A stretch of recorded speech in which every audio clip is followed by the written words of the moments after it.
Welcome to living beyond borders. उम्मीद है आप सब खैरियत से होंगे और इस वीडियो का बेसब्री से इंतज़ार कर रहे होंगे। इस वीडियो में मैं आपको बताऊंगा कि कैसे आप जैप की रिकग्निशन के लिए अप्लाई कर सकते हैं। आई होप कि आपने मेरी पुरानी वीडियोस देखी होंगी और ये आपको इन्फॉर्मेशन होगी कि किस शख्स को एग्जैक्टली जैप की रिकग्निशन की ज़रूरत है। अगर आपने मेरी वीडियो नहीं देखी तो आप पार्ट 2.2 मेरी इस सीरीज़ का देख सकते हैं। उसमें आपको इंशाल्लाह ये इल्म हो जाएगा कि क्या आपको जैप की रिकग्निशन की ज़रूरत है या नहीं है। तो मैं आपको स्टेप बाय स्टेप प्रोसीजर बताऊंगा। मैं अकाउंट बना चुका हूँ। मेरी पिछली वीडियो में आप देख चुके हैं कि कैसे आपको बुंद आईडी बनानी है, क्रिएट करनी है और वही बुंद आईडी आपकी जैप पे अप्लाई होगी। उस आईडी को ओपन करें और आप अप्लाई कर सकते हैं। तो ये आप देख सकते हैं मैं ऑलरेडी अपने अकाउंट में हूँ। आप मेरा अकाउंट चेक कर सकते हैं, मेरे नाम से अकाउंट बना हुआ है। यहाँ से हम आपको लेकर चलता हूँ मैं आपको कि कैसे आपने कंपैरेबिलिटी स्टेटमेंट के लिए अप्लाई करना। तो यहाँ एप्लीकेशन में जाएंगे हम और यहाँ पर हम कंपैरेबिलिटी स्टेटमेंट के लिए अप्लाई करेंगे। सबसे पहले आपकी जो प्राइवेट इन्फॉर्मेशन है वो यहाँ पर पिछली आईडी में आप देख सकते हैं कि मैंने जो आईडी बनाई थी उसमें मैंने सारी चीज़ें फ़र्ज़ी डाली थी। नाम के अलावा सब चीज़ें फ़र्ज़ी थी। अकाउंट वही ओपन किया मैंने और इसमें मैं आपको बताऊंगा कि कैसे आप step by step in 8 steps को कंप्लीट कर सकते हैं। तो सबसे पहले आपने अपनी इन्फॉर्मेशन कंप्लीट करनी है। यहाँ पर हम अगेन दोबारा से फ़र्ज़ी जो है एड्रेस डाल देते हैं और फ़ोन नंबर की ज़रूरत नहीं है, तो इसको हम स्किप कर देते हैं। ये आपकी प्राइवेट इन्फॉर्मेशन कंप्लीट हो गई। ठीक है। उसके बाद आपसे वो पूछेगा कि क्या आपने पहले कभी कंपैरेबिलिटी स्टेटमेंट अप्लाई किया है। तो आई एम प्रीटी श्योर आपने कभी नहीं की, तो आप इसको नो करें, सेलेक्ट करें, आगे चलें। अब यहाँ पर आपकी डिग्री की जो एवेलुएशन हो जाएगी। सबसे पहले आपको बताना है कि किस कंट्री से आपने डिग्री ली है। पाकिस्तान है। डिग्री कौन सी है वो यहाँ से आप सेलेक्ट करेंगे। लेट्स कंसीडर कि आपने बैचलर किया।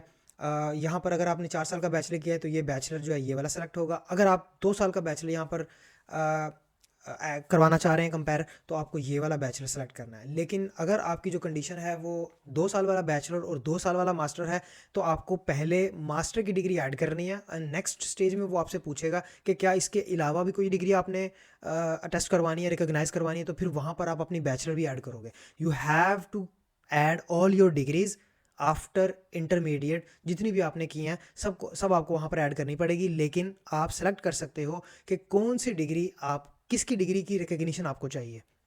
तो लेट्स कंसीडर कि मैं बैचलर डिग्री पे हूँ, मैंने बैचलर डिग्री करवानी है। वो आपको डायरेक्टली बता देगा कि आप बैचलर डिग्री रिकग्नाइज करवा सकते हैं। Save and next. यहाँ पर आपको अपनी यूनिवर्सिटी की इन्फॉर्मेशन देनी है। नेम ऑफ़ द यूनिवर्सिटी, जो भी आपकी डिग्री थी। फॉर एग्जांपल लेट्स से मैं कहता हूँ जी मेरी डिग्री BS मैकेनिकल इंजीनियरिंग की है। ठीक है। अब ये एक चीज़ ज़रूरी यहाँ पर मेंशन करनी है मुझे कि अगर आपकी डिग्री के ऊपर BS मैकेनिकल इंजीनियरिंग लिखा हुआ है तो आपने BS मैकेनिकल इंजीनियरिंग लिखना है। कुछ डिग्रीज़ के ऊपर लिखा होता है BSc मैकेनिकल इंजीनियरिंग, तो आपने BSc मैकेनिकल इंजीनियरिंग लिखना है। कुछ डिग्रीज़ के ऊपर लिखा होता है बैचलर ऑफ मैकेनिकल इंजीनियरिंग, तो आपने बैचलर ऑफ मैकेनिकल इंजीनियरिंग लिखना है। जिस तरह जो स्टेटमेंट आपकी डिग्री के ऊपर मेंशन है आपने उसी तरह यहाँ पर लिखनी है। ठीक है। तो उसके बाद डिग्री, आपकी डिग्री प्रोग्राम कौन सा था, बैचलर था। ठीक है। स्पेशलाइजेशन मैंडेटरी नहीं है, आप इसको छोड़ सकते हैं। तो name of the university, university of engineering and technology पूरा लिखेंगे आप।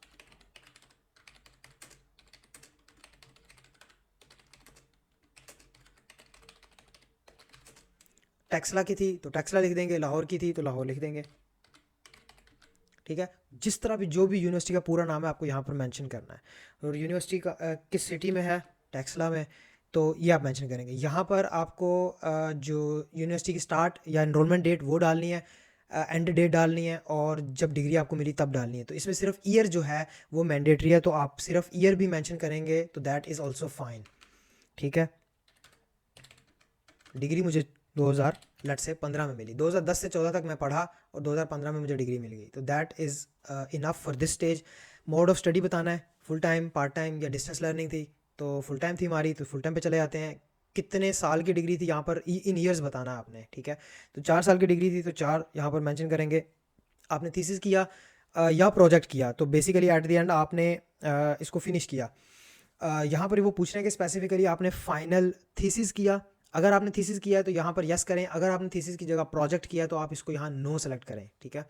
और अगर आप ये कंपेरेबिलिटी स्टेटमेंट ब्लू कार्ड के लिए बना रहे हैं तो यहाँ पर यस, अदरवाइज नो।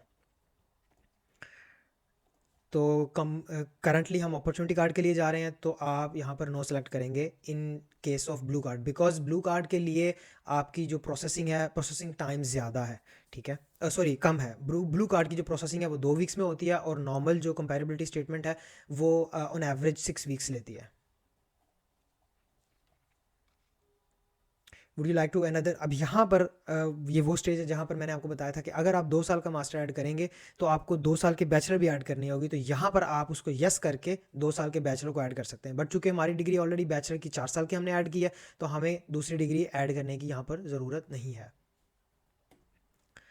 अगेन यहाँ पर आपकी उस डिग्री से पहले जो आपकी हाई स्कूल सर्टिफिकेशन थी, आपको यहाँ पर वो एंटर करनी है। तो हमारी जो इंटरमीडिएट है उसको हम higher school secondary certificate, higher secondary school certificate कहते हैं, तो यहाँ पर आप उसको मेंशन करें।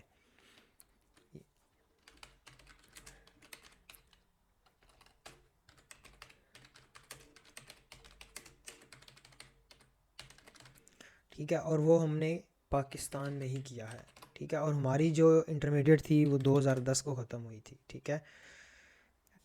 अब यहाँ पर आपको सारे डॉक्यूमेंट्स जो हैं वो अपलोड करने जो जो उन्होंने मांगे। सबसे पहले आपको अपना पासपोर्ट यहाँ पर ऐड करना है। मेरे पास एक फ़र्ज़ी फ़ाइल है, मैं उसको ऐड कर लेता हूँ। मैं हर जगह वही ऐड करूँगा। मेरे पास फ़र्ज़ी फ़ाइल है टेस्ट फाइल के नाम से, ठीक है। अब यहाँ पर अगर अगर आपका डिग्रीज़ पे नाम और पासपोर्ट पे नाम डिफरेंट है, फॉर एग्जांपल आप फीमेल स्टूडेंट हैं, आप मैरिड हैं और आपका नाम चेंज हो चुका है, और डिग्रीज़ पे डिफरेंट है और आपके आईडी कार्ड पे डिफरेंट है, तो यहाँ पर आपको अपना मैरिज सर्टिफिकेट जो है, जो नादरा इशू करता है, जिसको एमआरसी बोलते हैं, मैरिज रजिस्ट्रेशन सर्टिफिकेट, जो कि इंग्लिश और उर्दू साइड बाय साइड वो होता है, वो आप यहाँ पर अपलोड करेंगे। अगर आपके पास मैरिज सर्टिफिकेट है बट वो उर्दू में है, तो आपको यहाँ पर उसकी इंग्लिश ट्रांसलेशन जो है, यहाँ पर आपको ओरिजिनल ऐड करना है, आगे जाके आप उसको ट्रांसलेशन डॉक्यूमेंट में ऐड कर सकते हैं। यहाँ पर आपको ओरिजिनल में ऐड करना है, तो यहाँ पर मैं फ़िलहाल हमें ज़रूरत नहीं है, तो मैं इसको यहाँ पर छोड़ देता हूँ और आगे चलता हूँ। यहाँ पर आपको अपनी जो डिग्री है HEC की अटेस्टेड स्टैंप के साथ आपको यहाँ पर ऐड करनी है। मैं वही फ़र्ज़ी फ़ाइल ऐड कर लेता हूँ, और यहाँ पर आपको अपनी जो ट्रांसक्रिप्ट ऑफ रिकॉर्ड है इंग्लिश में अपलोड करना है। यहाँ डिग्री भी इंग्लिश में होनी चाहिए, और यहाँ पर ट्रांसक्रिप्ट भी आपकी इंग्लिश में होनी चाहिए। तो यहाँ पर भी फ़र्ज़ी फ़ाइल ऐड कर देते हैं। यहाँ पर आपकी जो है ओरिजिनल लैंग्वेज, अगर आपकी ओरिजिनल लैंग्वेज में फॉर एग्जांपल उर्दू में आपको इशू हुई है या किसी और लैंग्वेज में इशू हुई है, तो आप यहाँ पर ओरिजिनल वाली ऐड करेंगे। क्योंकि हमारी ऑलरेडी इंग्लिश में होती है नॉर्मली जनरली, तो हमें यहाँ पर ट्रांसलेशन की ओरिजिनल की यहाँ पर ऐड करने की ज़रूरत नहीं है, क्योंकि हमारी ऑलरेडी इन इंग्लिश है। तो हम यहाँ पर इसको स्किप करके आगे चलते हैं। यहाँ पर अब आपसे वो पूछेगा कि क्या आप ब्लू कार्ड के लिए भी अप्लाई करना चाहते हैं। जो आपकी रेगुलर वैल्यूएशन है वो ऑलरेडी सिलेक्टेड है, आप उसको डिसलेक्ट नहीं कर सकते। लेकिन अगर आप साथ ही साथ कंपैरेबिलिटी स्टेटमेंट EU ब्लू कार्ड के लिए अप्लाई करना चाहते हैं, तो यहाँ पर आप इसको सेलेक्ट कर लेंगे। लेट्स से हम लेकर चलते हैं इसको आगे, देखते हैं हम इसकी ऑप्शन क्या आती है हमारे पास। तो यहाँ पर आप कुछ कंसेंट्स और डिक्लेरेशंस दे देंगे, ठीक है, डाटा प्रोसेसिंग की दे देंगे और फ़ीस की दे देंगे। अब यहाँ पर आप देख सकते हैं कि फ़ीस जो है वो 3 तरीक़ों से पे की जा सकती है, पेपाल के थ्रू, क्रेडिट कार्ड के थ्रू, और जो डेबिट बैंक ट्रांसफ़र होती है, जो कि ये लोग खुद ही आपके बैंक से ले लेंगे। ये सीपा बैंक ट्रांसफ़र जो है ये यूरोप के लिए है, जर्मनी के लिए स्पेसिफिकली। तो आपके केस में पेपाल तो पाकिस्तान में वैसे नहीं चलता, तो आपको क्रेडिट कार्ड से ही पे करना पड़ेगा। आपके पास सिर्फ एक ही ऑप्शन है पाकिस्तान से। तो हम आगे चलते हैं। अब यहाँ पर एरर है किसी जगह में, वो देख लेते हैं हम कि किस चीज़ में एरर है।